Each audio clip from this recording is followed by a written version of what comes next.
Bismillahirrahmanirrahim. Assalamualaikum warahmatullahi wabarakatuh. Alhamdulillahirabbil alamin. Namun asbabul asbab arrahmanir rahim. Rahimul mu'minin munzilal kitab maliki yaumiddin mulkihi la yaumil wa huwa syarrul hisab. Asyhadu an la ilaha illallah wa asyhadu anna Muhammadar Rasulullah. Allahumma shalli ala sayyidina Muhammad wa ala ali sayyidina Muhammad. La yanabiyya ba'da. Alhamdulillah, pertama-tama marilah kita panjatkan puji dan syukur kehadirat Allah Subhanahu wa taala yang mana Ia telah melimpahkan rahmat, nikmat serta hidayahnya kepada kita semua sehingga kita masih diberi kesehatan, kesempatan pada saat ini. Alhamdulillah. Kemudian salawat beriring salam marilah senantiasa kita curahkan buat junjungan alam yakni Nabi besar Muhammad sallallahu alaihi wasallam dengan mengucapkan Allahumma shalli ala sayyidina Muhammad wa ala alihi sayyidina Muhammad. Assalamualaikum ya Rasulullah, assalamualaikum ya Habibullah. Inilah yang sama-sama kita hormati dosen kita, ibu kita yakni Ibu Syurga Islami SPSI MA selaku sebagai dosen mata kuliah psikologi umum.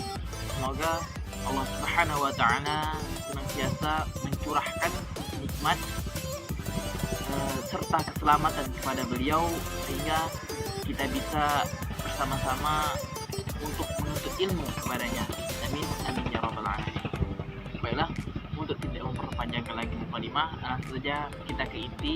Tujuan kami membuat sebuah video ini adalah untuk memenuhi tugas yang diberi oleh Ibu Syurga Islami, yaitu mempresentasikan makalah yang berjudul tentang motivasi. Nah, adapun kami dari kelompok 2 yang berjumlah 3 orang. Yang pertama Nazla Salbila, yang kedua Sunarti, dan saya Ramal Sari. Nanti akan diperkenalkan lagi. Baiklah, langsung saja kita ke materi. Assalamualaikum warahmatullahi wabarakatuh. Perkenalkan, nama saya Sunarti. Di sini saya sebagai pembaca materi. Cara tentang motivasi. Motivasi yaitu suatu dorongan dalam diri kita untuk melakukan sesuatu. Dorongan itu bisa bersumber dari mana saja, dari diri kita sendiri, bahkan dari orang lain. Dorongan yang sering kita sebut sebagai motivasi juga menjadi sumber tenaga kita dalam mengerjakan suatu hal untuk mencapai tujuan yang kita inginkan. Motivasi ada banyak jenisnya, yaitu antara lain motivasi belajar, motivasi berprestasi, motivasi agresi, dan motivasi berafiliasi. Namun motivasi berprestasi lebih diutamakan karena lebih umum di masyarakat. Adapun motivasi berprestasi itu terdiri atas dorongan-dorongan dalam individu untuk mencapai tujuan dan bertahan ketika menghadapi rintangan. Assalamualaikum warahmatullahi wabarakatuh. Perkenalkan, nama saya Nazla Salbila. Saya sebagai pembaca materi. Bab 2, pembahasan.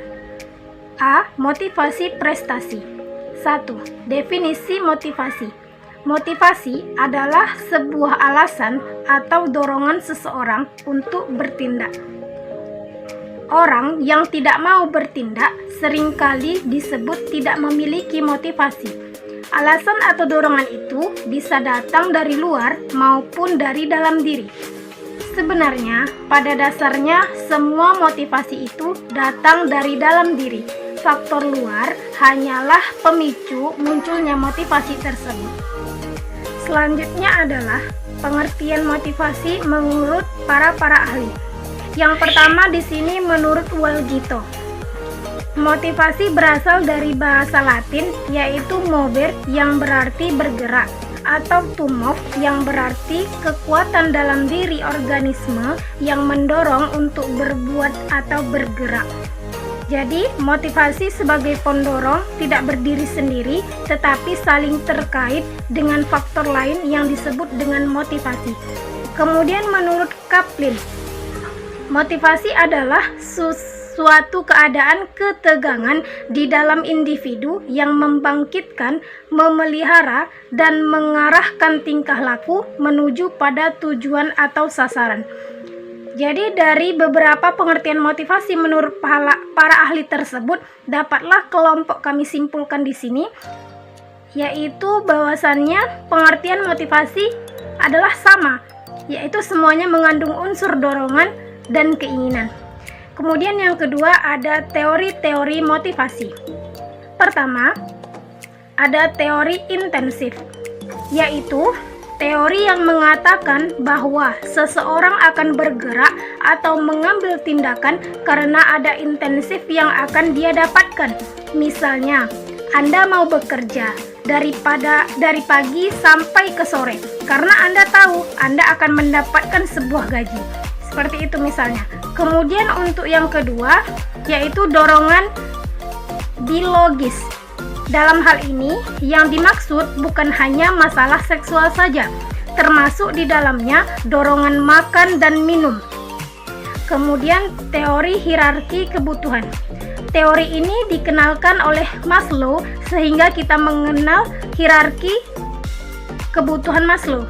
Teori ini menyajikan alasan lebih lengkap dan bertingkat, mulai dari kebutuhan fisiologis, kebutuhan akan keamanan, kebutuhan akan pengakuan sosial, kebutuhan penghargaan, sampai kebutuhan akan aktualisasi diri. Selanjutnya yang keempat, yaitu takut kehilangan versus kepuasan. Teori ini mengatakan bahwa pada dasarnya ada dua faktor yang memotivasi manusia, yaitu takut kehilangan dan demi kepuasan atau terpenuhinya kebutuhan. Takut kehilangan adalah ketakutan akan kehilangan yang sudah dimiliki. Misalnya seseorang yang termotivasi berangkat kerja karena takut kehilangan gaji. Kemudian teori selanjutnya yaitu kejelasan tujuan. Teori ini mengatakan bahwa kita akan bergerak jika kita memiliki tujuan yang jelas dan pasti. Dari teori ini muncul bahwa seseorang akan memiliki motivasi yang tinggi jika dia memiliki tujuan yang jelas, sehingga muncullah apa yang disebut dengan goal setting atau penetapan tujuan. Baik, kita masuk ke poin B, yakni pengertian prestasi. Menurut Sudirman AM, prestasi adalah kemampuan nyata yang merupakan hasil interaksi antara berbagai faktor yang mempengaruhi baik dari dalam maupun dari luar individu dalam belajar. Nah, sedangkan pengertian prestasi menurut Tabrani adalah kemampuan nyata atau actuality yang dicapai individu dari suatu kegiatan atau usaha. Nah, perbedaan yang pertama tadi adalah individu dalam belajar dengan kegiatan atau usaha, ibaratnya akademik dan non akademik gitu. Kemudian menurut Kamus Umum Bahasa Indonesia, prestasi adalah hasil yang telah dicapai atau dilakukan atau dikerjakan dan sebagainya. Nah, sedangkan menurut W.S. Winkel, prestasi adalah bukti atau usaha yang telah dicapai. Nah, dari beberapa pendapat di atas dapat ditarik kesimpulan bahwa prestasi merupakan suatu hasil yang telah dicapai sebagai usaha yang telah dilakukan. Nah, jadi usaha-usaha itu memiliki hasil. Pernah kita mendengar bahwa usaha tidak akan mengkhianati hasil. Nah, usaha-usaha itu akan menghasilkan hasil itu adalah prestasinya. Kemudian poin 1, pengertian motivasi berprestasi.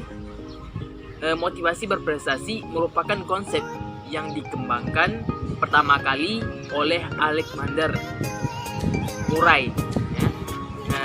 dengan istilah Net for Easy Payment. Selanjutnya, Masilen dan Atkinson melanjutkannya dengan penelitian tentang hal tersebut dalam bentuk konsep teoretik tentang motivasi berprestasi.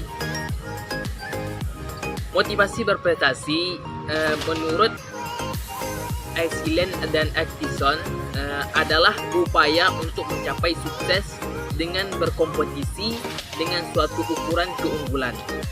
Nah, kemudian Martin juga memberikan pengertian tentang motivasi berprestasi. Katanya motivasi berprestasi sebagai motif yang mendorong individu untuk berpacu dengan ukuran keunggulan. Ukuran keunggulan ini dapat menggunakan dirinya sendiri, orang lain, dan dapat pula kesempurnaan tugas. Weiner pernah mengemukakan bahwa motivasi itu terdiri atas beberapa komponen. Yang pertama yaitu menyukai aktivitas prestatif.